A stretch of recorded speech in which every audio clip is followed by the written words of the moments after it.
So I'm here at the Chalk History Festival, and what better place to ask other historians what they think of my new book, Mission Europe, with Yale University Press.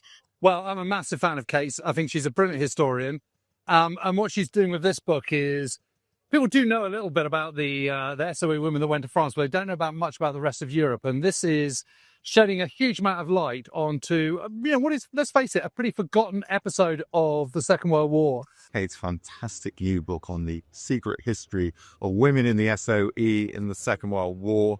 Brilliant research, beautifully told. Lots of new stuff in there. There are plenty of stories that you might be familiar with, but also plenty that you won't be. Everyone knows about France. Everyone knows Halifaxes and Lysanders dropping agents into France. But what's really good about this, it's about other parts.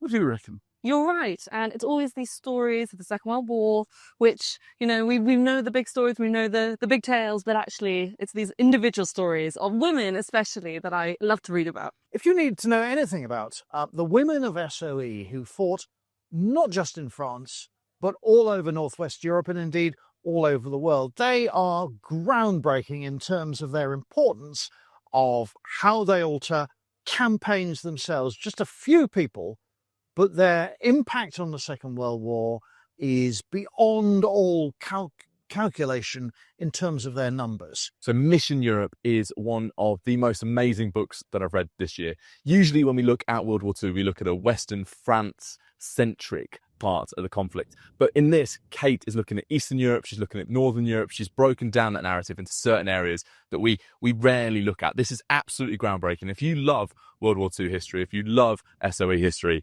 Mission Europe is the book for you. This is a story of ordinary people right across Europe and every country of Europe doing remarkable things in the face of hopelessness, but they persevered. Kate's a brilliant writer. You can see that she really, really understands and empathizes with the characters that she's writing about. And this makes it not only just a very, very compelling read, but also a terrific work of history too.